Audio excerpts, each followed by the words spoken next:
Hello everyone, it's Arya here. Welcome back to Geo Expertise Hub. November का first half बीत चुका है, अब नवंबर का सेकंड हाफ और दिसंबर ही आपके पास बचा हुआ है।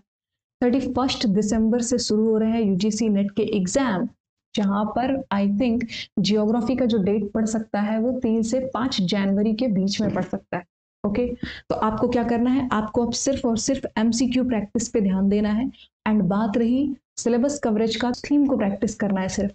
अब ए टू जेड पढ़ने का टाइम बिल्कुल भी नहीं है। अब क्या करोगे आप रिवर्स इंजीनियरिंग करोगे थ्रू एमसीक्यू प्रैक्टिस। तो मैं यहाँ क्या करवाऊंगी, मैं यहाँ आपको एमसीक्यू प्रैक्टिस करवाऊंगी विद रिवर्स इंजीनियरिंग एंड यानी कि आपका मैं सारा एक्सप्लेनेशन करवाऊंगी और ये आपका यहाँ पर क्या होगा, एक तरह से रिविजन सेशन होगा।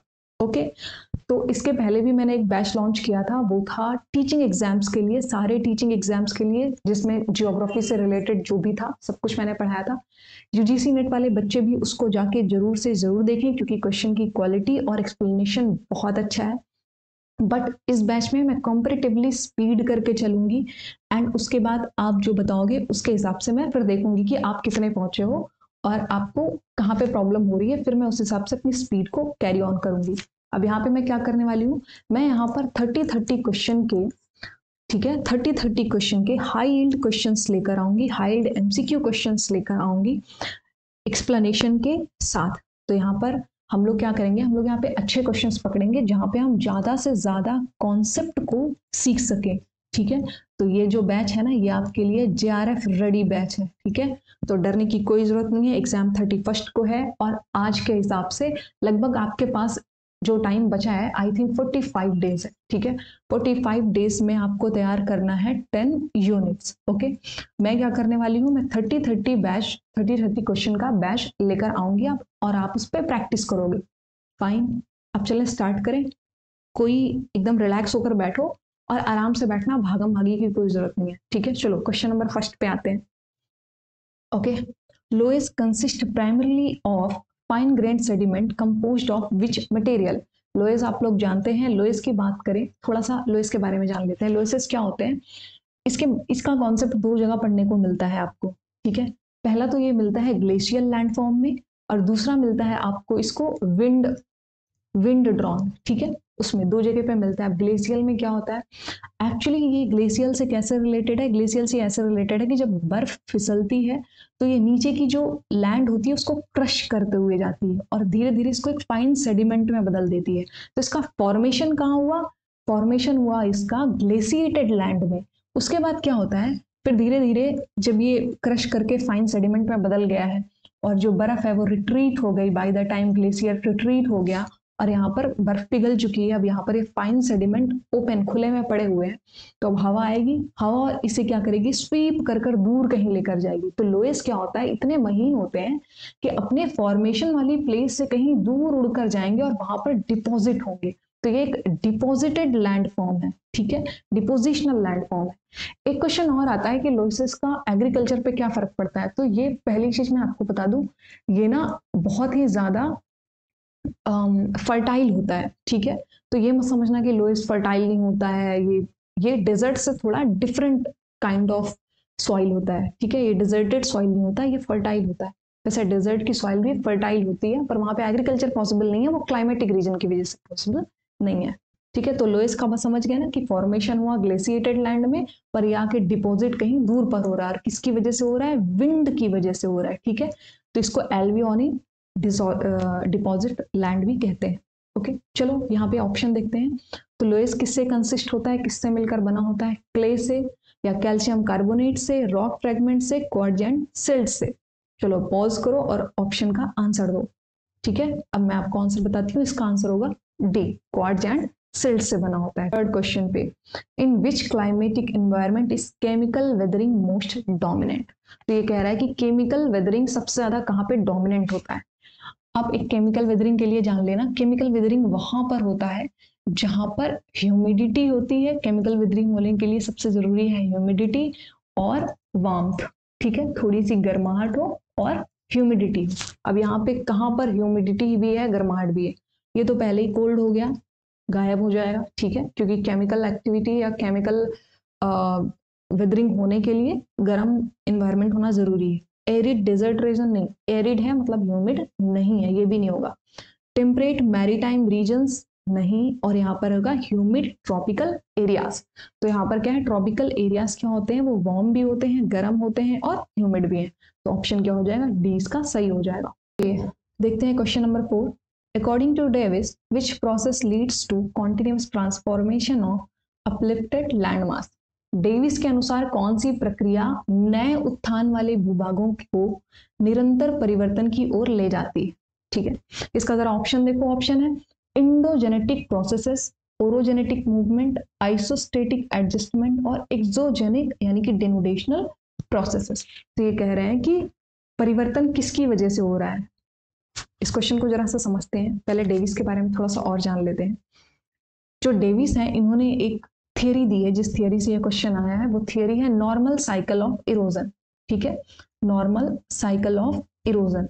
इसमें ये क्या कह रहे हैं, इसमें ये कह रहे हैं कि इंडोजेनिक फोर्सेस की वजह से, यानी कि धरती के आंतरिक फोर्सेस की वजह से, धरती के अंदर से आने वाले फोर्सेस की वजह से क्या होता है, एक लैंड मास अपलिफ्ट होता है। ठीक है, और ये एक बार में ही अपलिफ्ट हो जाता है, उसके बाद अपलिफ्टमेंट रुक जाती है। अपलिफ्टमेंट रुकने के बाद क्या होता है, इरोजन शुरू होता है, मतलब कि इसका प्लेनेशन शुरू होता है। अब ये लैंडमास उठ के ऊंचा हुआ है, अब ये वापस से क्या होगा, प्लेन होगा। तो ये प्लेन होने के प्रोसेस में इन्होंने कुछ स्टेजेस बताया है। क्या स्टेज बताया है इन्होंने, सबसे पहला स्टेज बताया है यूथ, दूसरा स्टेज बताया है मैच्योर, और तीसरा स्टेज बताया इन्होंने ओल्ड। ठीक है, जिसे सिनाइल भी कहते हैं। आप जरा देखो, ये एक उम्र को दर्शा रहा है। जैसे हम लोग क्या होते हैं, पहले यूथ होते हैं, फिर मैच्योर होते हैं, मतलब पहले यंग होते हैं, फिर मैच्योर होते हैं, फिर ओल्ड होते हैं। उम्र को दर्शा रहा है, बायोलॉजी को दर्शा रहा है। जी यस। तो इन्होंने ये आइडिया कहाँ से लिया है कि लैंड भी हम लोगों की तरह, लाइफ की तरह क्या होता है, एक साइकिल से गुजरता है, युवा होता है, फिर मैच्योर होता है और फिर बूढ़ा हो जाता है। इन्होंने ये आइडिया कहाँ से लिया, इन्होंने ये आइडिया लिया डार्विन की थियरी से। ठीक है, डार्विन्स थियरी ऑफ इवोल्यूशन से। तो इनके आइडिया का जो पहला सोर्स था वो डार्विन थे। दूसरा सोर्स इन्होंने किससे लिया, हटन से लिया। अब आप बोलोगे कि दूसरा सोर्स जो हटन से उन्होंने लिया वो क्या आइडिया था। इन्होंने बोला कि हटन का जो आइडिया था वो हिस्टोरिकल आइडिया था, मतलब टाइम बेस्ड आइडिया। जब हटन कहते हैं, आपने पढ़ा होगा कि present is key to the past. ठीक है, मतलब कि जो आज है, अगर आप आज को समझ लेते हैं तो वही चीज आपके पास्ट को भी बता देती है, कल को भी बता देती है। कैसे, ये कहते हैं कि आज यानी कि प्रेजेंट में जो भी घटनाएं हो रही हैं वो पास्ट में भी या पूरे जियोलॉजिकल टाइम स्केल में ये घटनाएं निरंतर चल रही हैं। ठीक है, ये कह रहे हैं कि एक साइक्लिक प्रोसेस है, आज जो हो रही है वो पहले भी थी और ये लगातार चलती रहेगी। तो आज जो हो रही है वही कल भी हो रहा था, तो आज जो हो रहा है उसको समझ लो तो आप समझ जाओगे कि कल क्या हो रहा था। बात समझ में आई। तो इन्होंने हटन से ये आइडिया लिया, आइडिया ऑफ टाइम इन्होंने लिया। ठीक है, अच्छा, तो इनके ये जो आइडियाज है उसमें जरा से देखते हैं। तो इन्होंने 3 आइडियाज को लिया, तो वो डेविस का ट्रायो है। ठीक है, ये कहते हैं कि एक लैंड की जो साइकिल है वो कैसे चलती है, वो किसकी वजह से चलती है। उसके इन्होंने क्या बोला, इन्होंने बोला कि 3 इंपॉर्टेंट फैक्टर। 3 इंपॉर्टेंट फैक्टर क्या है, पहले है स्ट्रक्चर। ठीक है, स्ट्रक्चर, दूसरा है प्रोसेस और तीसरा है टाइम। ठीक है, इन्होंने कहा कि ये 3 इंपॉर्टेंट फैक्टर हैं। ठीक है, अब आप सोचोगे स्ट्रक्चर का मतलब क्या हुआ। स्ट्रक्चर का मतलब हुआ कि चट्टान अपने आप में कैसा है। ठीक है, चट्टान अपने आप में कैसा है, मतलब कठोर चट्टान है तो वो धीरे धीरे इरोड होगा, और अगर नर्म चट्टान है तो जल्दी से इरोड होकर प्लेन हो जाएगा। ठीक है, तो इसको बोलते हैं स्ट्रक्चर। मतलब हो सकता है कि वो परतदार हो।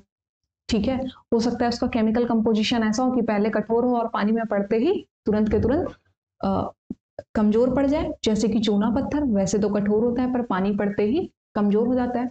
तो स्ट्रक्चर का मतलब क्या हुआ कि किसी भी पत्थर का जो केमिकल कंपोजिशन है, किसी भी पत्थर का जो लेयरिंग है, स्ट्रैटिफिकेशन कैसा है, परतदार है या होमोजीनियस है, इसको क्या बोल रहे हैं, वो स्ट्रक्चर बोल रहे हैं। और पत्थर कठोर है, नर्म है, इसके बेसिस पर। ठीक है, दूसरा वो बोलते हैं प्रोसेस। प्रोसेस मतलब कि ऐसे कौन कौन से फैक्टर हैं जो इन चट्टानों के ऊपर लगातार अप्लाई हो रहे हैं। मतलब कि क्लाइमेट कैसा है। ठीक है, भाई बारिश वाला क्लाइमेट होगा तो जल्दी इरोड होंगे। हाँ, और या फिर सर्दी गर्मी ऑल्टरनेट हो रहा है तो सर्दियों में चट्टान सिकुड़ जा रहे हैं, जैसे भी और गर्मियों में चट्टान फैलते हैं तो इसकी वजह से भी टूटता है। तो क्लाइमेट का क्या इफेक्ट होता है, वो प्रोसेस हो गया। तो प्रोसेस में क्या होता है, क्लाइमेट होता है, और प्रोसेस में क्या होता है, बहने वाली नदियां होती हैं, दूसरे क्या होते हैं, एनिमल्स होते हैं, ये सब प्रोसेस होते हैं। तो वो सारे फैक्टर जो इन्वॉल्व है इसको इरोड करने में, वो प्रोसेस होते हैं। तीसरा आता है टाइम। ठीक है, तो ये कह रहे हैं टाइम मतलब कि जब ये प्रक्रिया शुरू हुई उस साइकिल में जो भी लग रहा है वो साइकिल चलना ही टाइम हो गया। तो डेविस ने एक प्रॉब्लम क्या दिया, डेविस का एक जो क्रिटिसिज्म है वो ये है कि इन्होंने टाइम को बहुत ज्यादा इंपॉर्टेंस दे दिया। ठीक है, टाइम को कैसे ज्यादा इंपॉर्टेंस दे दिया, इन्होंने कहा कि इन सारे तीनों फैक्टर में से जो सबसे इंपॉर्टेंट फैक्टर है वो क्या है, टाइम। पर मेनली आते हैं क्वेश्चन पर। तो क्वेश्चन जो कह रहा था कि अपलिफ्टेड लैंडमास को ट्रांसफॉर्म कौन करता है, तो यहाँ पर कौन कर रहा है, एक्सोजेनेटिक फोर्सेस, यानी कि डेनुडेशन का जो प्रोसेस हो रहा है वो कौन करवा रहा है, एक्सोजेनेटिक फोर्सेस। अभी मैंने बताया एक्सोजेनेटिक फोर्सेस क्या है, अभी जब मैंने डेविस का ट्रायो बताया ना यहाँ पर, तो जो भी प्रोसेसेस हो रहे थे, ठीक है, जिन प्रोसेस की वजह से इरोजन हो रहा था, वो सारे प्रोसेस किसकी वजह से हो रहे थे, एक्सोजेनेटिक, यानी कि धरती के बाहर ऊपर की तरफ जितने भी फैक्टर हैं, चाहे वो क्लाइमेट हो, वेदर हो, दूसरे एनिमल हैं, या फिर प्लांट्स का उगना हो, रिवर का बहना हो, बारिश का होना हो, ओके, बर्फ का जमना हो, ये सारे क्या कर रहे हैं, पत्थर को तोड़ रहे हैं, और तोड़ के क्या कर रहे हैं, प्लेन कर रहे हैं, डेनुडेशन कर रहे हैं। ठीक है, तो ये क्या हो जाएगा, इसका आंसर एक्सोजेनेटिक प्रोसेसेस। अच्छा, डेनुडेशन का मतलब समझते हो आप लोग, बता दूं यहाँ पर, डेनुडेशन का मतलब आप क्या समझोगे कि प्लेनेशन ऑफ लैंड। अब लैंड का प्लेनेशन कैसे होता है, आप बोलोगे इरोजन, नहीं, ये क्वेश्चन आया है इसलिए बता रही हूँ कि जब डेनुडेशन का बात करते हैं तो डेनुडेशन इक्वल्स टू इरोजन। ठीक है, इरोजन प्लस डिपोजिशन। ठीक है, वो लैंड को बराबर करने की बात हो रही है, खड्डे भी भरे जा रहे हैं और ऊंचाई को नीचे किया जा रहा है, जो ऊपर वाली लैंड है उसको तोड़ के नीचे किया जा रहा है और खड्डों को भरा जा रहा है, तभी तो प्लेन होगा ना। इसी को क्या कहते हैं, डेनुडेशन। ओके, तो डेनुडेशन का मतलब सिर्फ इरोजन नहीं होता, denudation means general planation of land, plain बनना। चलिए क्वेश्चन नंबर 5 पे चलते हैं। Streams flowing across geological structure are classified as। तो जियोलॉजिकल स्ट्रक्चर का मतलब क्या हो गया कि ये क्या है भाई, चलो हिंदी मीडियम वाले अपना पढ़ लो। एक्चुअली मैं ये जो पहले इंग्लिश में क्वेश्चन बनाती हूँ, उसके बाद मैं एक ऐप के थ्रू मैं इसको हिंदी में, इसका हिंदी वर्जन कन्वर्ट करके डालती हूँ इसमें, और वो जब कन्वर्ट करता है तो अक्षरों को ना थोड़ा सा तोड़ देता है। फाइन, तो हिंदी मीडियम वालों को पता होगा ये क्या लिखा है, जैसे प्रकार है ना, तो प्रा साथ में ही लिखा है, पा अलग लिखा है, रा अलग लिखा है, तो वो तोड़ देता है। तो हिंदी मीडियम वालों को इसके लिए माफ़ी, बट मतलब मुझे आपकी तरफ से माफ़ी। तो इन्होंने 4 ऑप्शन दे रखा है, सीक्वेंट स्ट्रीम, कंसीक्वेंट स्ट्रीम, इनसीक्वेंट स्ट्रीम और सबसीक्वेंट स्ट्रीम। पॉज करो, सॉल्व करो, इसको मैं पढ़ाती हूँ थोड़ा सा। तो पहले सारे स्ट्रीम टाइप को समझ लेते हैं, फिर देखते हैं ये जो कह रहे हैं। ठीक है, तो सबसे पहले देखते हैं हम लोग कंसीक्वेंट स्ट्रीम। ठीक है, इसमें क्या होता है, जब शुरू में कोई माउंटेन या लैंड अपलिफ्ट होती है शुरुआत में, और इसके अपलिफ्ट होने के कंसीक्वेंस में जो नदी की धाराएं शुरू में बहना शुरू करती हैं, और ये स्लोप को यानी कि ढलान को फॉलो करते हुए बह रही हैं, तो मतलब ढलान को फॉलो कर रही है, मतलब ये स्ट्रक्चर को फॉलो कर रही हैं, जिस लैंड पे चल रही हैं उस लैंड के स्ट्रक्चर को फॉलो कर रही हैं। तो मतलब यहाँ पर क्या है कि 2 चीजें होते हैं, या तो ये लैंड के स्ट्रक्चर को फॉलो करे, ठीक है, और एक होता है जो लैंड के स्ट्रक्चर को फॉलो नहीं करती, वो अपने मनमाने से ही चलती है, उसको कोई फर्क नहीं पड़ता कि मैं किस जमीन पे चल रही हूँ, मैं तो उधर जाऊंगी जिधर मेरे को जाना है। उसे कहते हैं क्रॉस द जियोलॉजिकल स्ट्रक्चर, मतलब जियोलॉजिकल स्ट्रक्चर को मान ही नहीं रही है, वो अपने मनमाने से चल रही है। ठीक है, तो कंसीक्वेंट स्ट्रीम क्या है, ये तो मान रही है, तो स्लोप को फॉलो कर रही है, तो ये क्या हो गई, कंसीक्वेंट। तो ये ऑप्शन क्या हो जाएगा, गलत हो जाएगा, क्योंकि ये स्लोप को फॉलो कर रही है, यानी कि जियोलॉजिकल स्ट्रक्चर को फॉलो कर रही है। ठीक है, अब आगे आते हैं, मान लो आगे आते हैं तो जमीन पे ये इसमें कुछ पैटर्न होता है। ठीक है, कैसा पैटर्न होता है, मान लो यहाँ पर रास्ते में जब ये नदी आ रही है तो यहाँ पर इसे हार्ड रॉक मिलता है। ठीक है, फिर यहाँ पर इसे सॉफ्ट रॉक मिलता है। ठीक है, फिर यहाँ पर इसे हार्ड रॉक मिलता है, फिर यहाँ पर सॉफ्ट रॉक है, फिर यहाँ पे हार्ड रॉक है। ठीक है, और यहाँ पर ठीक है, ऐसा ही है कुछ। फाइन, अब ये नदी आ रही है और इसने हार्ड रॉक और सॉफ्ट रॉक के पैटर्न को फॉलो किया, ये आई और यहाँ पर इसने देखा कि हार्ड रॉक है भाई, इसको तोड़ने में मुश्किल होगी, तो इसने चुपचाप इधर की तरफ मुड़ लिया जहाँ पे सॉफ्ट रॉक था। फिर यहाँ पे फिर इसको हार्ड रॉक मिला, फिर ये इधर मुड़ गई, ठीक है, फिर ये यहाँ पर आई, फिर से सॉफ्ट रॉक, फिर ऐसे चली गई हार्ड रॉक, ठीक है। तो मतलब ये हुआ जब नदी हार्ड रॉक को अवॉइड करती है और सॉफ्ट रॉक के रास्ते निकली जा रही है, मतलब ये हार्ड रॉक और सॉफ्ट रॉक के पैटर्न को फॉलो कर रही है, तो उसे हम क्या कहते हैं, उसे हम कहते हैं सीक्वेंट, ठीक है, सीक्वेंट स्ट्रीम। तो ये भी नहीं होगा क्योंकि ये रास्ता फॉलो कर रही है, ठीक है। अब आगे आते हैं, मान लो ये नदी आई और ऐसे मुड़कर यहाँ पर आ गई, ठीक है। अब ये दूसरे तरीके जमीन में आई, ये जमीन कैसी है, यहाँ पर क्या है, लेयर्ड रॉक है, ठीक है, स्ट्रक्चर्ड रॉक है। अब यहाँ पर क्या हो गया, ये पत्थर ऐसे ब्लॉक्स में है, ठीक है। तो यहाँ पर क्या हो रहा है, एक ब्लॉक्स में पत्थर है, तो अब ये क्या करेगी, अब ये रॉक को डायरेक्ट नहीं तोड़ेगी, रॉक के बीच में जो जगह है ना, मान लो ब्लू ले लेती हूँ, आपको समझ में आएगा। अब ये रिवर ऐसे आई, अब ये पत्थर को नहीं तोड़ के जाना चाहती है, अब इसको क्या हो गया, जो पत्थरों के बीच से रास्ता है ना, इस पैटर्न को फॉलो करते हुए जाएगी, ठीक है, और फिर बहेगी। तो इसको बोलेंगे सबसीक्वेंट। तो मतलब सबसीक्वेंट भी फॉलो कर रहा है, अब कौन सा फॉलो नहीं कर रहा है, इनसीक्वेंट, ठीक है। तो आंसर क्या होगा, आंसर होगा इनसीक्वेंट। इनसीक्वेंट नदियों को कोई फर्क ही नहीं पड़ता कि रास्ते में क्या पड़ रहा है, वो किधर भी तरफ मुड़ जाएंगी, उसे क्या कहते हैं, इनसीक्वेंट। तो ये मनमानी स्ट्रीम्स है। तो समझ में आ गया आपको। अच्छा, इसमें एक क्वेश्चन आ जाता है कि इसमें से कौन सी स्ट्रीम है जो डेंड्राटिक पैटर्न दिखाती है। तो जो डेंड्राटिक पैटर्न दिखाती है वो कौन होती है, जरा जरा सा बताइए बताइए बताइए। वो इनसीक्वेंट भी हो सकती है और सीक्वेंट भी हो सकती है, ठीक है। मोस्टली इनसीक्वेंट ही होती है, ये नहीं होती, इसको मतलब इनसीक्वेंट ही होती है। क्यों, क्योंकि ये कोई पैटर्न ही नहीं फॉलो कर रही है। मेन रिवर आ रही है जिसे कह रहे हैं हम कंसीक्वेंट, मान लो कंसीक्वेंट ढलान से उतर रही है, और यहाँ पर कुछ मनमानी स्ट्रीम्स आई और इन्होंने आके इसे फॉलो करना शुरू कर दिया, ठीक है। जब फॉलो, ये ऑब्लिक शेप में फॉलो कर रही है, ठीक है, तिरछे से आके फॉलो करते जा रही है। जब ये ऑब्लिक शेप में आके फॉलो कर रही है तो ऐसे बनाएगी जैसे दिखेगा आपको पेड़, रूट है, किसी रूट हेयर है, पेड़ों की जड़ें हैं, इसी को कहते हैं डेंड्रियाटिक पैटर्न। फाइन, इससे रिलेटेड आपको अब सब कुछ आ गया, टाइप्स ऑफ स्ट्रीम से रिलेटेड आपको सब कुछ आ गया, ठीक है। आगे चलते हैं क्वेश्चन नंबर 6 में। What is the term for sudden rock break in river longitudinal profile indicating rejuvenation? तो मतलब क्या है कि नदी ऐसे चले आ रही है, चले आ रही है, चले आ रही है और अचानक ऐसे हो जा रही है, ठीक है। तो इसे क्या कहते हैं, नदी ऐसे बहकर आ रही थी और अचानक ऐसे हो जाती है, इसे हम लोग क्या बोलते हैं, निक पॉइंट।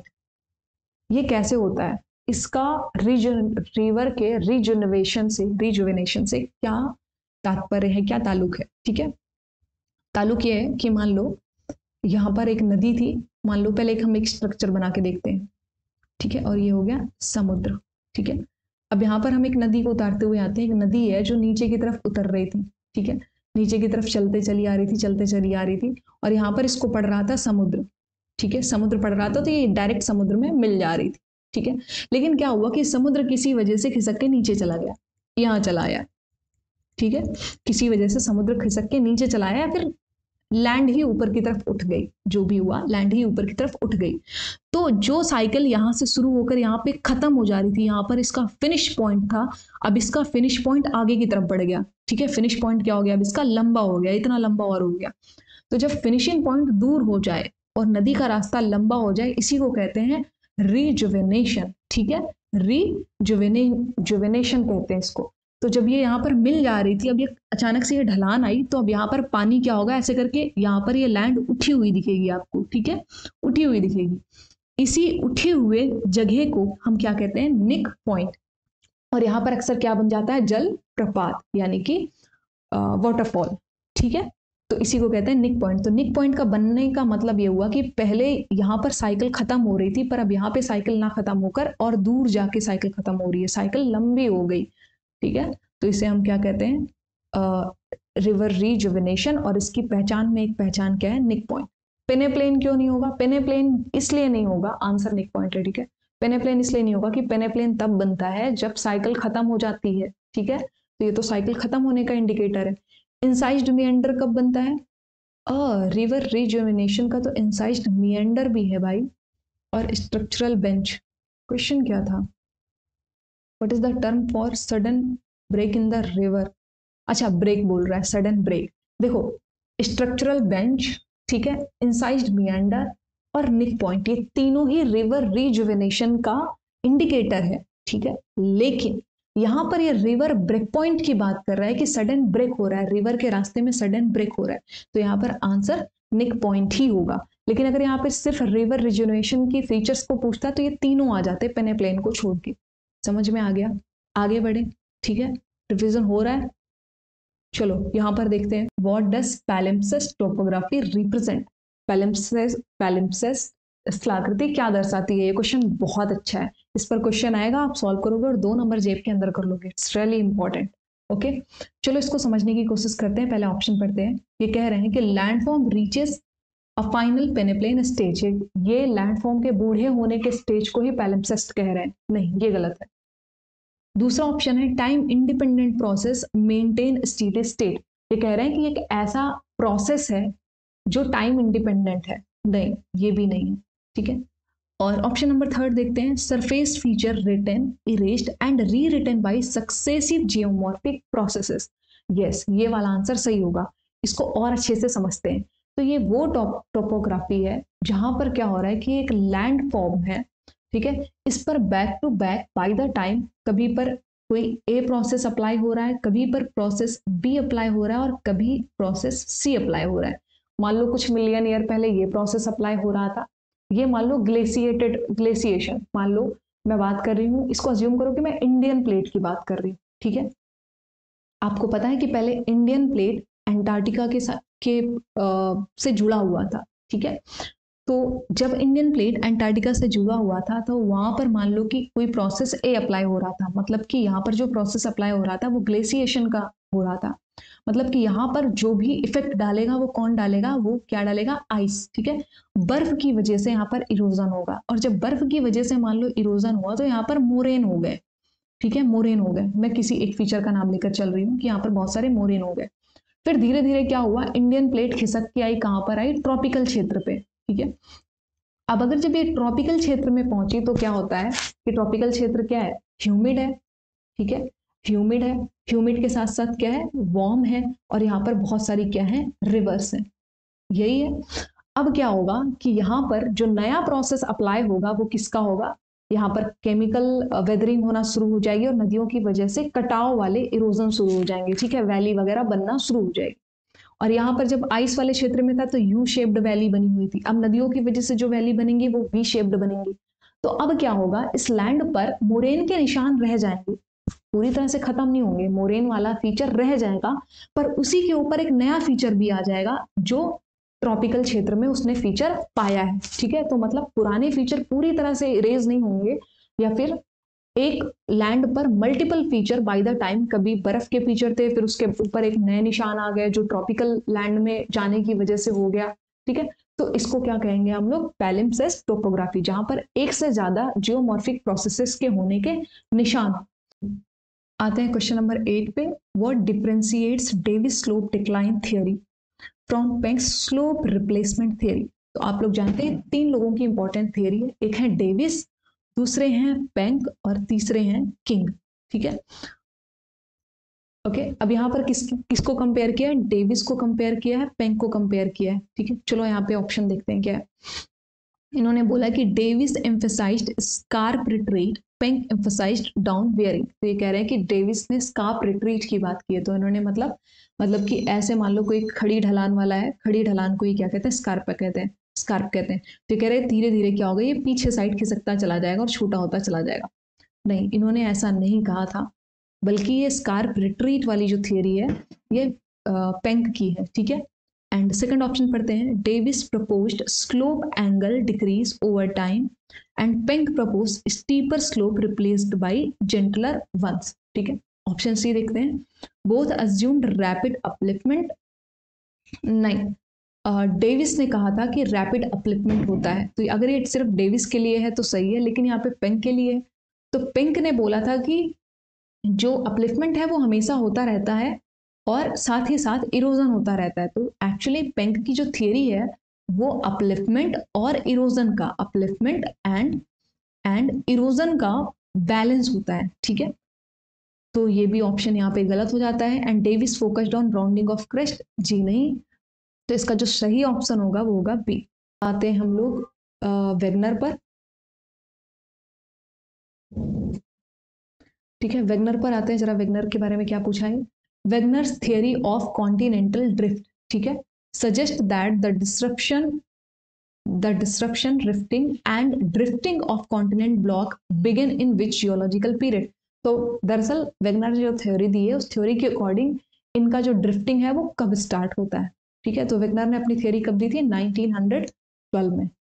ओके, तो चलो देखते हैं ये क्या कहते हैं। चलो ऑप्शन देखो, प्री कैम्ब्रियन पीरियड में होता है इनका ड्रिफ्टिंग शुरू, परमीनियन में ड्रिफ्टिंग शुरू होता है, कार्बोनिफेरस पीरियड में होता है, या इयोसिन पीरियड में होता है। तो इनका कहाँ शुरू होता है? कार्बोनिफेरस पीरियड में। ठीक है, चलो आगे चलते हैं क्वेश्चन नंबर 10 पे।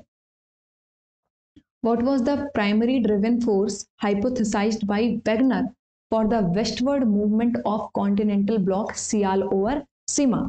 तो वेगनर क्या कह रहे थे? वेगनर कह रहे थे कि धरती का जो सियाल है, ये क्या कहते हैं, जो सियाल है वो सीमा के ऊपर फ्लोट कर रहा है, तैर रहा है। तो तैर क्यों रहा है? तो उन्होंने दो कारण बताया था फोर्स का। ठीक है, तो इसमें वही पूछ रहा है कि कौन से दो कारण थे इनके फोर्स का। तो पहला ऑप्शन है ग्रेविटेशनल फोर्स, दूसरा ऑप्शन है tidal force of sun and moon, तीसरा है थर्मल कन्वेक्टिव करंट, और चौथा है रेडियो एक्टिव एनर्जी। जब इन्होंने ये थियरी दी थी तो कन्वेक्टिव करंट की थियरी नहीं आई थी।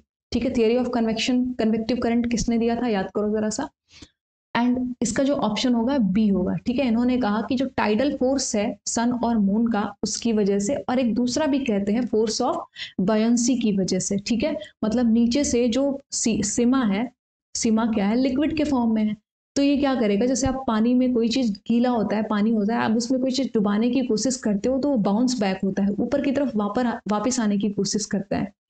जैसे कोई भी चीज लो आप जिसका डेंसिटी पानी के डेंसिटी से कम हो, ठीक है, अब उस पर आप उसे डुबाने की कोशिश करोगे तो नीचे से भी एक फोर्स लगती है। ठीक है, तो उन्होंने कहा कि दो तरह के फोर्स थे, एक फोर्स ऑफ बॉयंसी थी और दूसरी क्या थी? Tidal force of moon and sun, जिसकी वजह से मूवमेंट शुरू हुआ, जिसकी वजह से कॉन्टिनेंट ड्रिफ्ट होना शुरू होता है। ठीक है, आते हैं क्वेश्चन नंबर 11 पे। The concept of isostasy primarily implies a mechanical stability between which feature of earth surface, यानी कि क्रस्ट और मेंटल लेयर के बीच में मैकेनिकल स्टेबिलिटी की बात कर रहे हैं? नहीं, बिल्कुल भी नहीं। दूसरा क्या है आइसोस्टेसी का? क्या है? Upstanding part and low lying basin. ठीक है, यही होगा इसका आंसर। ठीक है, आते हैं क्वेश्चन नंबर 12 में। What is maximum depth that has been measured for an earthquake focus inside the earth? तो ये कह रहा है कि अर्थ के नीचे अब तक जो मैक्सिमम डेप्थ से लावा आया है वो कितनी मैक्सिमम डेप्थ अब तक पाया गया है।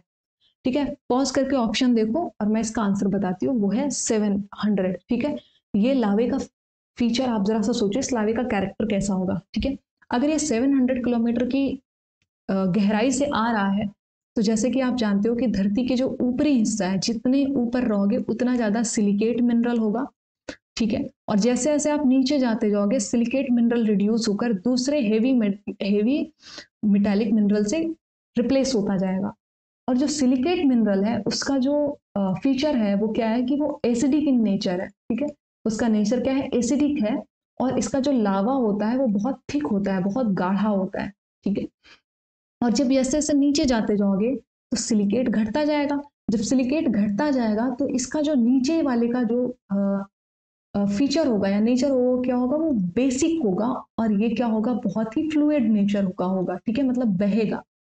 तो मतलब अगर ये आएगा, ऊपर से आएगा, तो ये क्या बनाएगा? कोन बनाएगा।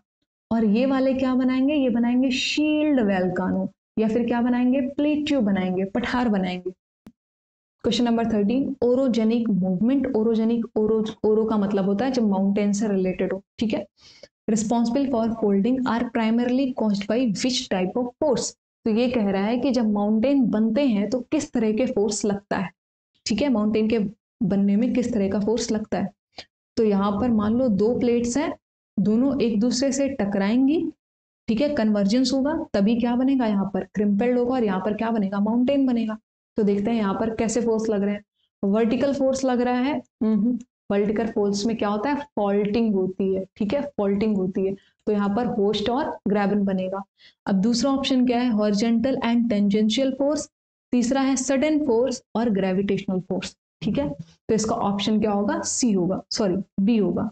सी नहीं होगा, बी होगा, हॉरिजेंटल एंड टेंजेंशियल फोर्स। ठीक है, अब यहाँ पर जो ये जो फोर्स लग रही है वो मैंने पहले ही ड्रॉ करके दिखा दिया था कैसा लग रहा है, हॉरिजेंटल लग रहा है, ये ऊपर नीचे वर्टिकल वाला नहीं लग रहा है। ठीक है, हॉरिजेंटल लग रहा है। ये आया हुआ क्वेश्चन है, इसमें ज्यादातर जो मैंने एमसीक्यू बनाया है वो पीवाईक्यू से रिलेटेड बनाया है। ठीक है, तो या तो ऑप्शन पीवाईक्यू से लिए गए हैं या तो फिर क्वेश्चन पीवाईक्यू से लिए हैं। मैंने एग्जैक्टली पीवाईक्यू क्यों नहीं लिया, क्योंकि वो मैं अलग से प्रैक्टिस करवाऊंगी। अगर पीवाईक्यू जो आ चुका है वो नहीं आएगा, अब उसी से रिलेटेड कुछ इर्द गिर्द की चीजें पूछेगा, इसीलिए मैंने जो एमसीक्यू बनाया है वो भी इर्द गिर्द में ही बनाया है। ठीक है, तो मैंने थीम पकड़ा है बेसिकली। ठीक है, चलो क्वेश्चन नंबर 14 में आते हैं। The Aravalli mountain range of India is classified under which period of mountain building. तो आप लोग जानते हैं कि माउंटेन बिल्डिंग के टोटल 4 पीरियड रहे हैं, 4 फेजेस रहे हैं। ठीक है, एक बार हम लोग क्या करते हैं, इस क्वेश्चन को सॉल्व करने से पहले उन पीरियड को अरेंज कर लेते हैं। ठीक है, तो सबसे पहला जो पीरियड आएगा, जो सबसे पुराना आएगा, वो आएगा Precambrian. Precambrian is followed by Caledonian. ठीक है, उसके बाद आएगा हर्सिनियन, और जो सबसे लेटेस्ट पीरियड है फोर्थ वाला, वो क्या है, टर्शियरी है। तो पहला प्री कैम्ब्रियन आएगा, फिर कैलोडोनियन आएगा, फिर हर्सिनियन आएगा, फिर टर्शियरी आएगा। इसको अरेंज करने को एग्जाम में पूछ चुका है। ठीक है, तो इसका अरेंजमेंट याद रखना। और चलो इसका ऑप्शन सॉल्व करते हैं कि अरावली माउंटेन किस पीरियड में बना। तो अरावली माउंटेन आज का रेलिक्ट माउंटेन है। रेलिक्ट मतलब जो बचा खुचा होता है ना, उसकी ऊंचाई पूरी तरह से इरोड हो चुकी है, अब ये घिसकर ऑलमोस्ट प्लेन हो चुका है। ठीक है, तो ये किस टाइम में बना था, प्री कैम्ब्रियन। तो ये जो सरफेस है ये पिघलता और जमता रहता है, बट ये जो अंडर सॉइल है, ठीक है, नीचे वाली जो सॉइल है वो हमेशा फ्रोजन होती है। पर यहाँ पर कभी कभी क्या होता है, यहाँ पर मान लो ये क्या है, कोई रॉक है। ठीक है, अब इसके आसपास थोड़ी सी मेल्टिंग हुई। ठीक है, हल्की सी मेल्टिंग हुई, फिर जमा, फिर मेल्टिंग हुई, फिर जमा। आप जानते हो जब मेल्टिंग होती है और जमता है, ठीक है, बर्फ के जमने और पिघलने में क्या होता है, फैलता है सिकुड़ता है, फैलता है सिकुड़ता है। आपको पता है जब बर्फ बनता है तो पानी का 10%, ये भी क्वेश्चन आया हुआ है। देखो मैंने ना बहुत सारे क्वेश्चन पेपर स्टडी किए। ठीक है, वो चाहे यूजीसी नेट का हो चाहे टीचिंग एग्जाम्स के हो, तो उसमें से ना जो भी मैंने पीवाईक्यू पढ़े हैं उससे रिलेटेड जो भी मेरे दिमाग में आ रहा है मैं इमीडिएटली आपको बता दे रही हूँ। ठीक है, तो ये क्वेश्चन आया हुआ है कि एक्चुअली यूजीसी नेट का ही पीवाईक्यू है, आई रिमेम्बर, यस। तो यहाँ पर है कि जब बर्फ जमता है तो कितना परसेंटेज वो एरिया और लेता है, वॉल्यूम कितना परसेंटेज वॉल्यूम बढ़ जाता है, तो 10% से उसका वॉल्यूम बढ़ जाता है। तो जब ये वॉल्यूम बढ़ता है तो क्या होता है, यहाँ पर इसको एक पुश मिलता है। ठीक है, इसको हाइड्रोलिक पुश समझ लो। ठीक है, इस पुश की वजह से क्या होता है, ये ऊपर की तरफ जाता है। ठीक है, तो ये जो रॉक्स होते हैं सब सॉइल में नीचे क्या होते हैं, जो रॉक्स होते हैं ये ऊपर की तरफ पुश होते हैं। तो यूं समझ लो कि लैंड वोमिट कर रही है, क्या कर रही है, पत्थरों को वोमिट कर रही है। यूं समझ लो कि पत्थरों को लैंड क्या कर रही है, वोमिट कर रही है। तो कभी कभी क्या होता है, ऐसे करके सिर्फ उठा सा रह जाता है ये। ठीक है, और कभी कभी ये ज्यादा ऊपर आ जाता है, कभी कभी क्या होता है, लैंड उठ जाती है थोड़ी सी इसके यहाँ से प्रेशर पड़ने की वजह से। ठीक है, इस जो उठा हुआ लैंड होता है इसको बोलते हैं पिंगो। ठीक है, पिंगो, ये अपने इंडिया में किस क्षेत्र में मिलेगा, लद्दाख वाले रीजन में काफी मिलता है पिंगो। ठीक है, पिंगो वैली आई थिंक है, पिंगो रीजन है, हाँ। तो फ्रॉस्ट हीविंग में क्या होता है कि यहाँ पर फ्रॉस्ट के जमने और पिघलने की वजह से हीविंग होती है, यानी कि इसका ऊपर उठना होता है। मतलब जो रॉक्स होते हैं वो वोमिट आउट कर दिए जाते हैं लैंड के द्वारा, या फिर ये बाहर की तरफ उठ जाते हैं वोमिट करने की कोशिश में। इसी को क्या कहते हैं, फ्रॉस्ट हीविंग। आगे चलते हैं, मैंने आंसर इसका बताया, हाँ आंसर बताया इसका। चलिए आते हैं क्वेश्चन नंबर 16 पे। River rejuvenation is triggered by a negative movement which result in renewal of active down cutting. This typically involve, ठीक है, मतलब ये कह रहा है कि जब नदियों का रिजुवनेशन होता है, नवीनीकरण होता है, तो अब नए सिरे से फिर से और कटाव शुरू हो जाता है। इसमें आमतौर पे क्या शामिल होता है या ये किस वजह से होता है, तो जरा सा हम समझ लेते हैं। पहले ऑप्शन देख लेते हैं। डिप्रेशन ऑफ लैंड सरफेस, ठीक है, ये कह रहा है कि लैंड धंस जाती है, लैंड नीचे चली जाती है। Rise in sea level of, rise in level of sea मतलब सी लेवल ऊपर हो जाता है। ठीक है, और तीसरा ऑप्शन है अपलिफ्ट ऑफ लैंड और fall in the sea level, और चौथा है decrease lateral corrosion in lower course. चलो इस चीज को समझते हैं जरा सा। मान लो ये रहा माउंटेन, उसके बाद ये रहा पठार, फिर ये रहा प्लेन, और फिर उसके बाद धीरे से ये जाके कहाँ मिल जाएगा, समुद्र में। ठीक है, ये क्या हो गया, ये हो गया समुद्र। ओके, तो इसका मतलब ये होगा कि कोई कोई नदी की साइकिल यहाँ से शुरू होती है और यहाँ से चलते हुए आ रही है। लेट्स सी, हम मान लेते हैं कि समुद्र यहाँ तक था, ठीक है, समुद्र यहाँ तक है, फाइन। अब ये क्या हो रहा है कि ये नदी है जो यहीं पर समुद्र से मिल जा रही है, इसकी साइकिल यहाँ पर क्या हो जा रहा है, कंप्लीट। नदी यहाँ पर बूढ़ी हो जा रही है और साइकिल इसका कंप्लीट हो जा रहा है, ठीक है, कंप्लीट हो जा रहा है। लेकिन यहाँ पर ये कह रहा है कि रिवर रिजुविनेशन कब होगा, रिवर रिजुविनेशन तब होगा जब ये साइकिल और लंबी हो जाए, यहाँ पर ये बूढ़ी ना हो, रिवर फिर से युवा हो जाए। तो कब होगा, जब ये साइकिल लंबी हो जाएगी, मतलब या तो समुद्र का पानी क्या हो, नीचे चला जाए, ठीक है। अब यहाँ पर जो ऊपर तक समुद्र था वो घट के क्या हो जाए और नीचे तक चला जाए, ठीक है, समुद्र का पानी किसी वजह से नीचे हो जाए, ठीक है। जैसे ही समुद्र का पानी नीचे होगा तो क्या होगा, ये साइकिल यहाँ तक आएगी अब समुद्र से मिलने के लिए, ठीक है। तो ये साइकिल क्या हो गई, इतनी लंबी और हो गई, अब इसको नई जमीनें काटनी पड़ रही है। तो मतलब नेगेटिव मूवमेंट हो रहा है, मतलब समुद्र के स्तर में गिरावट हो रही है, तो रिवर क्या हो रही है, फिर से युवा हो रही है और रिजुविनेशन हो रहा है। या तो दूसरा ये हो सकता है कि ये जो लैंड था, मान लो दूसरा क्या होगा कि समुद्र तो यहीं तक है, लेकिन अब क्या हो गया कि यहाँ से नीचे से कोई टेक्टोनिक मूवमेंट हुई और ये लैंड उठकर क्या हो गई, यहाँ पहुंच गई, ठीक है। अब ये लैंड क्या हो गई, इतने ऊंचाई पर हो गई। अब ये लैंड क्योंकि ऊंची हो गई, जो अभी यहाँ पर आके मिल जा रही थी वो फिर से ऊंची हो गई, ठीक है। अब समुद्र का पानी लैंड के मुकाबले नीचे है, अब क्या होगा कि नदी को ये लैंड काटना पड़ेगा वापस से, तब जाके ये मिलेगी। फिर भी रिवर रिजुविनेशन हुआ। तो रिवर रिजुविनेशन दो केसेस में होता है, या तो लैंड ऊपर की तरफ चला जाए या तो सी लेवल नीचे की तरफ चला जाए, ठीक है। तभी क्या होगा, नई जमीनें उसको मिलेंगी काटने को, नदियों को नई जमीनें काटने को चाहिए, तो या तो उसको नई जमीनें अपलिफ्टमेंट के थ्रू मिल जाए, ठीक है, अपलिफ्टमेंट के थ्रू नई जमीनें मिल जाए, या तो सी लेवल नीचे चला जाए और अभी तक जो लैंड सी का था अब वो लैंड जो है खुला हिस्सा बन जाए और उसको काटने को मिल जाए। तो इसका ऑप्शन क्या हो जाएगा, सी हो जाएगा। आई होप कि मैं आपको समझा पा रही हूँ। ओके, चलिए फाइन, चलते हैं आगे क्वेश्चन नंबर 17 पे। A glacier erodes its valley primarily through which two process. तो ग्लेशियर अपनी रिवर की वैल्यू को किस प्रोसेस से इरोड करती है, ठीक है। ऑप्शन देखते हैं, corrosion and attrition, deflation and solution, plucking and abrasion and exfoliation and oxidation। ये जो exfoliation and oxidation है ये मेनली किसकी वजह से होता है, ये कॉन्टिन्यूअस कोल्ड मतलब ठंडा होने और गर्म होने, हॉट होने की वजह से एक्सफोलिएशन होता है। ये मेनली होता है डेजर्ट लैंड, ठीक है, क्योंकि दिन में बहुत ज्यादा गर्मी होती है और रात में बहुत ज्यादा ठंडी होती है। तो ये ऑप्शन तो डेजर्ट का हो गया, यहाँ पर नहीं आएगा। कोरोजन और एट्रीजन ये भी नहीं होगा, ये बहती हुई रिवर के लिए है, ठीक है। और डिफ्लीजन और सॉल्यूशन ये भी नहीं है, क्योंकि ये जब तक नमी नहीं होगी ये नहीं होगा, ठीक है। तो ये भी ऑप्शन गलत हो गया, ये भी ऑप्शन गलत हो गया।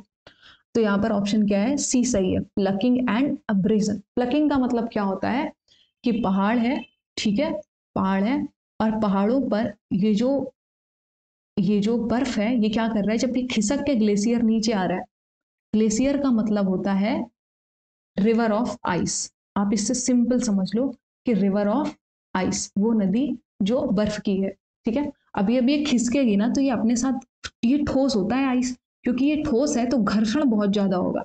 घर्षण की वजह से क्या होगा, अपने साथ यहाँ से जो चट्टाने होंगे, पत्थर होंगे इसके, वो प्लक करके, ठीक है, तोड़ करके निकाल लेगी, ठीक है।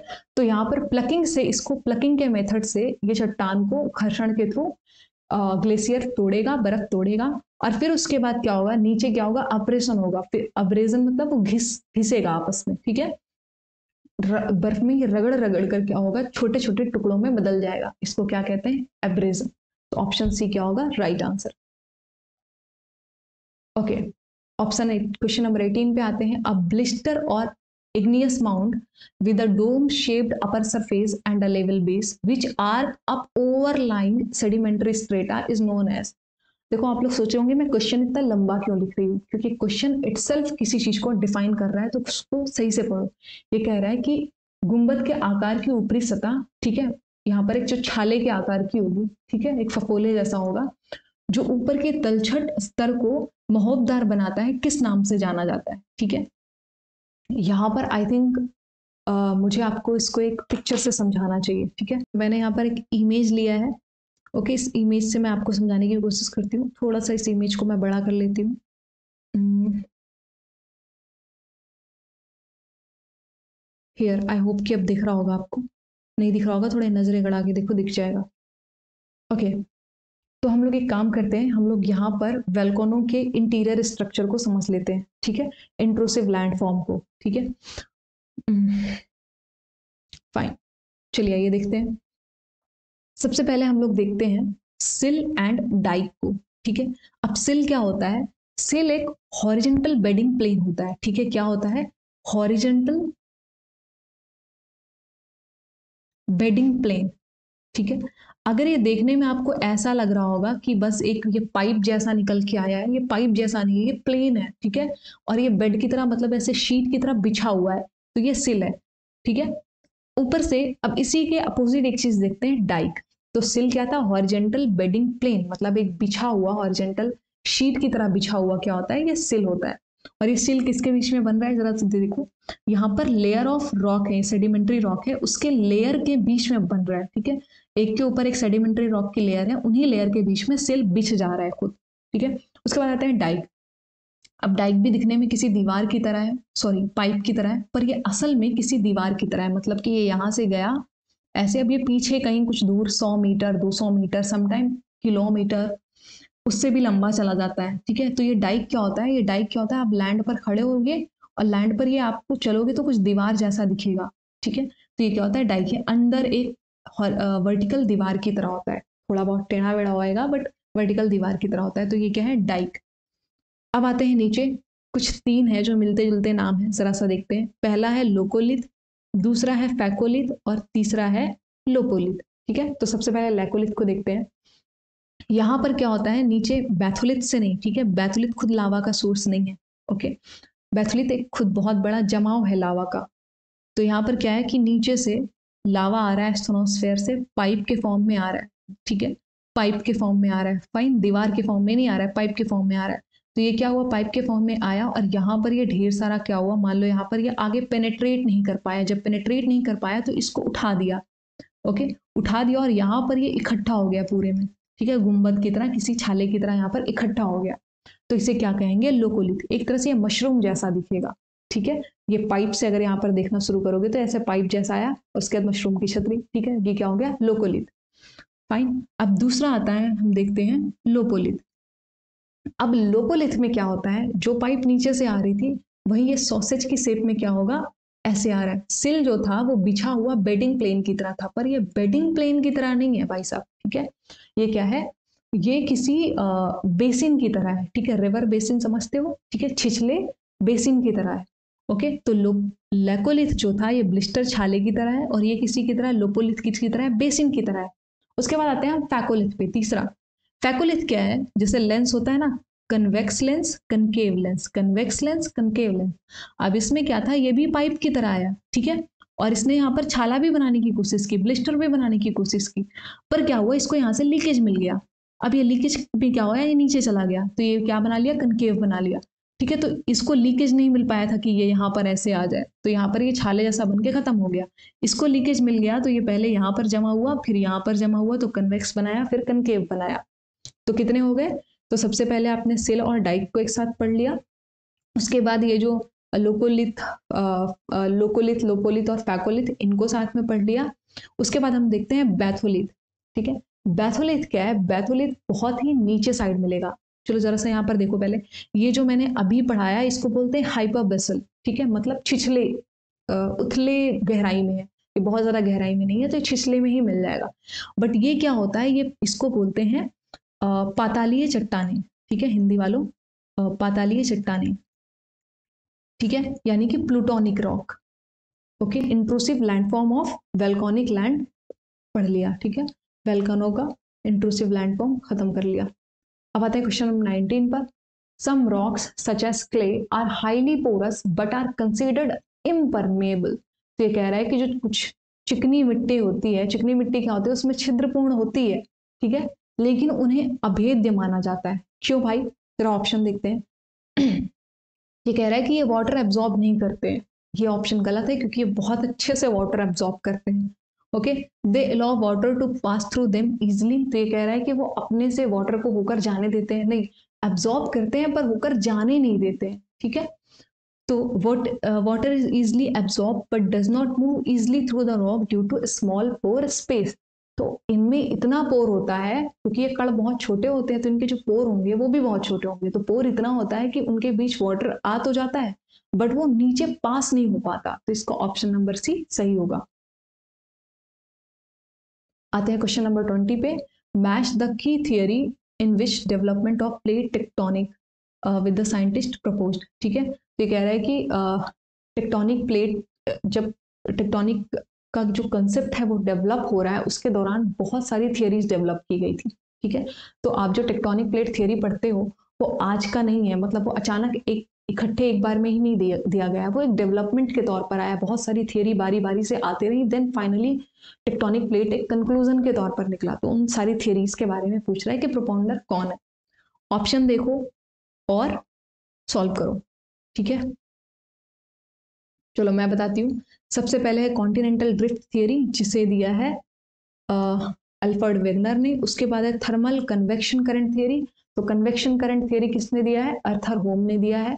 सी फ्लोर स्प्रेडिंग थियरी ये दिया है हैरी हेस ने। और उसके बाद प्लेट का शब्द सबसे पहले किसने यूज किया था? प्लेट का सबसे पहले शब्द यूज किया था जेटी विल्सन ने। चलो आगे चलते हैं। Question number 21, what is the most common crescent or moon shaped depositional landform in desert that advance before the prevailing wind?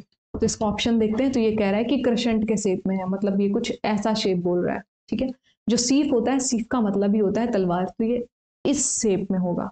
ठीक है, तलवार के शेप में। यारडांग जो होता है, यारडांग वो ऐसा होता है जैसे खेती होती है ना, आलू की खेती, तो ऐसा बनाते हैं उसको, तो ये कुछ ऐसा होगा। ठीक है, उसके बाद बर्चानाज है, लोएस। लोएस के बारे में आपको बताया है, ये डिपोजिशनल प्लेन है। ठीक है, एंड यहां पर जो ऑप्शन सही होगा वो होगा barchans. Wave travelling in deep water where orbital movement of water particle is dominant are called. तो मतलब ये कह रहा है कि डीप वाटर जहां पर ऑर्बिटल मूवमेंट होने लगता है, ऑर्बिट का मतलब ऐसा, ठीक है, वो उन्हें क्या कहते हैं? तो कह रहा है ट्रांसलेशनल वाटर वेव, नहीं गलत है। स्वाश नहीं, ऑसिलेटरी एंड रिपल, तो ऑसिलेटरी हो जाएगा सही। ऑस्किलेशन का मतलब ही होता है, ठीक है, जो चीज रिपीटेडली चलती रहे वो क्या होता है? ऑस्किलेशन होता है। आते हैं क्वेश्चन नंबर 23 पे। Which coastal feature result from submergence of an ancient glaciated valley. तो ये कह रहा है कि कोई वैली था, ग्लेशिएटेड वैली था, मतलब आप जानते हो वैली दो तरीके से बन रही थी, एक रिवर की वजह से बन रही थी और एक ग्लेशियर की वजह से बन रही थी, यानी कि जमी हुई रिवर। तो दोनों ही बहकर नीचे आ रही हैं, बट एक में बर्फ बहकर नीचे आ रहा है, बर्फ खिसकते हुए नीचे आ रहा है, और एक में क्या हो रहा है? पानी खिसकते हुए नीचे आ रहा है। जब पानी खिसक के नीचे आता है तो वो क्या बनाता है? वी शेप की वैली। लेकिन जब बर्फ खिसक के नीचे आता है तो वो क्या बनाता है? यू शेप की वैली। ठीक है, तो अब जरा सा इसको और अच्छे से समझते हैं जॉर्ड के सेंस में। जो आपका क्वेश्चन दे रहा है वो क्या होता है?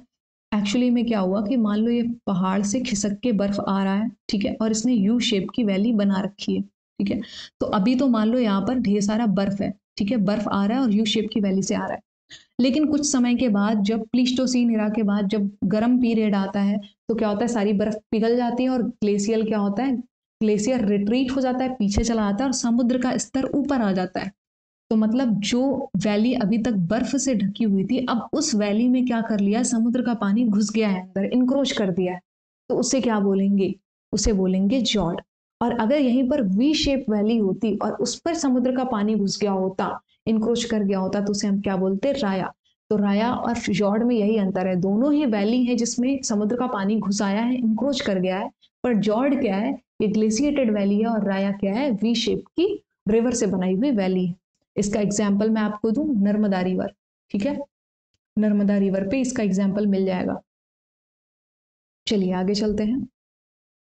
Question number 24, the massive unsorted deposition of glacial debris forming long ridge at moraine at margin of glacier is called. तो ये कह रहा है कि हिमनद के किनारों पर लंबी लकीरें बनाने वाली हिमनदी मलबे के विशाल अवगीकृत निक्षेप को क्या कहते हैं? तो उसे ऑप्शन मैं डायरेक्ट आंसर बता रही हूँ, आप लोग पॉज करके देख लो। इसको एस्कर कहते हैं? नहीं, एस्कर नहीं कहते हैं। ड्रमलिन कहते हैं? ड्रमलिन भी नहीं कहते हैं, ड्रमलिन है डिपोजिशनल है, एस्कर भी डिपोजिशनल है, मोरेन भी डिपोजिशनल है, लेकिन यहाँ पर जो ऑप्शन सही है वो क्या है, मोरेन। ठीक है, क्योंकि एस्कर जो बनता है वो ग्लेशियो फ्लूवियल की वजह से बनता है, मतलब जब बर्फ का पानी पिघलता है और पिघल के नीचे नीचे बहता है तब एस्कर बनता है। ठीक है, और ये क्या है, ये ग्लेशियल है और ये ग्लेशियो फ्लूवियल है, तो इसका ऑप्शन सही क्या होगा, सी। आता है क्वेश्चन नंबर 25 पे, the geological process in periglacial region where the water freezes expand its volume by 10%, बताया था ना मैंने, तो मैंने क्वेश्चन में ही बहुत सारा कुछ एक्सप्लेन कर रखा है। तो ये कह रहा है कि geological process in periglacial reason, तो पेरिग्लेशियल रीजन में जो जियोलॉजिकल प्रोसेस होता है जहां पर पानी फ्रीज होता है और 10% के वॉल्यूम से बढ़ जाता है, causing rock to break apart, ठीक है, और पत्थरों को क्या करता है, तोड़ देता है, तो उस प्रोसेस को क्या कहते हैं। ठीक है, तो ऑप्शन में बताती हूँ, सॉलिफ्लक्शन नहीं, सॉलिफ्लक्शन ऑप्शन नहीं है, सॉलिफ्लक्शन यहाँ पर रिजल्ट होगा। ठीक है, ये प्रोसेस नहीं बल्कि रिजल्ट है। परमाफ्रॉस्ट, परमाफ्रॉस्ट तो उस लैंडफॉर्म को कहते हैं, उस लैंड को परमाफ्रॉस्ट कहते हैं। परमाफ्रॉस्ट का मतलब है कि जहां पर परमानेंट लैंड फ्रीज हो बट सरफेस क्या हो, अनफ्रीज्ड हो। एंड क्रायो टर्बेशन नहीं, ये भी नहीं होगा, इसका ऑप्शन होगा बी, फ्रीज थॉ और फ्रॉस्ट हीविंग। ठीक है, ऑप्शन नंबर, चलो क्वेश्चन नंबर 26 पे आते हैं, which specific type of mass movement occur when a large mass of land rapidly slip down a slope due to water saturation in the soil. तो यहाँ पर keyword पकड़ो, वाटर सैचुरेशन। ठीक है, जब वाटर सैचुरेट हो जाता है, नीचे की मान लो ये पहाड़ है, ठीक है, बारिश हो रही है, लगातार बारिश हो रही है और पानी परकुलेट होकर नीचे जा रहा है। ठीक है, जब ये नीचे जाता है और यहाँ पर कोई ऐसी रॉक पड़ रही है जो अनपरमिएबल है, अब इसके नीचे ये नहीं जा पा रहा है, तो यहाँ पर क्या होगा, यहाँ पर मिट्टी लगातार गीली होती जाएगी और एक पॉइंट ऐसा होगा कि उससे ज्यादा मिट्टी गीली नहीं हो सकती है, मतलब मिट्टी पूरी तरह से फ्लूइड में चेंज हो गई है। तो जब ये मिट्टी यहाँ पर बहुत ज्यादा फ्लूइड हो जाएगी तो इसके ऊपर जो भी लैंड होगा वहां पे फ्रिक्शन खत्म हो जाएगा और ये बहुत तेजी से फिसल कर नीचे आएगा। ठीक है, इसको क्या कहते हैं, लैंड स्लाइड। ठीक है, तो लैंड स्लाइड किसकी वजह से हो रही है, जब सॉइल अपने सैचुरेशन पॉइंट पर पहुंच जाता है। ऑप्शन नंबर 27 पे आते हैं, Chota Nagpur plateau is rich in which mineral. Option है bauxite, rock, iron ore, mica and all of this. Pause करो, सॉल्व करो और मैं आंसर बताती हूँ, इसका है आंसर नंबर डी, ये सारी चीजें छोटा नागपुर प्लेट्यू पर मिलती है। ठीक है, ये प्री कैम्ब्रियन टाइम का लैंड मास है और जितने पुराने लैंड मास है वहां पर सबसे ज्यादा मिनरल मिलते हैं। फाइन, क्वेश्चन नंबर 28 पर आते हैं, a small hill rising abruptly from a plain. तो मतलब कह रहा है कि ऐसे प्लेन है और यहाँ पर छोटी सी हिल एब्रप्टली अचानक से उठाती है। ठीक है, उसे क्या कहेंगे। फाइन, पॉज करो, सॉल्व करो और मैं आंसर बताती हूँ, उसे कहते हैं इंसेलबर्ग। और ये इंसेलबर्ग वाली बात किसने बोला था, पेंक। तो जो पेंक का प्लेन बनेगा उसमें क्या होगा, इंसेलबर्ग होगा। और जो डेविस का प्लेन बन रहा था उसमें क्या बन रहा था, मोनाक नॉट। अब आते हैं क्वेश्चन नंबर 30 पे, what is average surface of, sorry, what is average surface temperature of earth. तो अर्थ के सरफेस का एवरेज टेम्परेचर क्या है। जब सरफेस कह रहा है तो सिर्फ लैंड की बात नहीं कर रहा है, ये ऊपर एटमॉस्फेयर को भी मिला रहा है। ठीक है, तो इसका ऑप्शन, ये क्वेश्चन 2 या 3 एग्जाम्स में पूछ चुका है, तो चलो कहीं पर ये 14 भी लिखा रहेगा। ठीक है, चलो ऑप्शन इसका क्या होगा, 15 डिग्री सेल्सियस। कभी कभी 14 दिया होता है, कभी कभी 15 दिया होता है, कभी कभी 14.5 भी दिया होता है। चलिए क्वेश्चन नंबर 31 देख लेते हैं, एक ज्यादा ही करके जाते हैं। तो यहां पर क्या है, the concept that the present is key to the past is foundation of which geomorphological philosophy. ठीक है, present is key to the past यानी कि वर्तमान भूतकाल की कुंजी है, इस भू आकृति के दर्शन का आधार क्या है। ठीक है, यहाँ पर ऑप्शन देखते हैं, कैटास्ट्रोफिज्म। कैटास्ट्रोफिज्म का मतलब होता है अचानक घटने वाली घटनाएं। ठीक है, जैसे अचानक पहाड़ उठ गया, अचानक भूकंप आ गया, अचानक ज्वालामुखी फट गई। ठीक है, तो उसको क्या कहते हैं, कैटास्ट्रोफिज्म। यूनिफॉर्मेटिज्म का मतलब क्या होता है, यूनिफॉर्मेटिज्म का मतलब होता है कि कोई घटना है, वो प्रोसेस है, वो पूरे जियोलॉजिकल स्केल में, पूरे जियोलॉजिकल टाइम पीरियड में वो चलते जा रही है, कभी धीमे से कभी तेज से, पर वो चलते जा रही है। ठीक है, एंड तीसरा है डायस्ट्रोफिज्म एंड क्या है, आइसोस्टेसी। पर हमें किसकी बात करना है, यूनिफॉर्मेटिज्म। यूनिफॉर्मेटिज्म का जो कॉन्सेप्ट था उसको दिया था हटन ने। ठीक है, उसी कॉन्सेप्ट का आधार है present is key to the past. इसका क्या मतलब हुआ, इसका मतलब ये हुआ कि आज जो घटनाएं घट रही हैं वो पहले भी पूरे जियोलॉजिकल टाइम पीरियड में चलती रही हैं लगातार। ठीक है, तो इसका क्या हो गया, present is key to the past. ठीक है, जो आज घटनाएं हो रही हैं वो पहले भी हो रही थी। चलो चलते हैं क्वेश्चन नंबर 32 पे। Which principle defines landscape development as a function of structure, process and time. तो कौन सी थियरी है जहां पर स्ट्रक्चर, प्रोसेस एंड टाइम का कंसेप्ट दिया गया है? आपको याद आ रहा होगा, डेविस का ट्रायो है। ठीक है, ट्रायो ऑफ डेविस। डेविस ने 3 इंपॉर्टेंट जो प्रोसेस दिया था, 3 इंपॉर्टेंट फंक्शन दिया था जो एग्जीक्यूट कर रहा था उस पूरे प्रोसेस को, वो क्या था, स्ट्रक्चर, प्रोसेस एंड टाइम। और डेविस ने किसको ज्यादा एम्फेसाइज किया था? डेविस ने टाइम को बहुत ज्यादा एम्फेसाइज किया था, और यही इनका क्रिटिसिज्म भी था।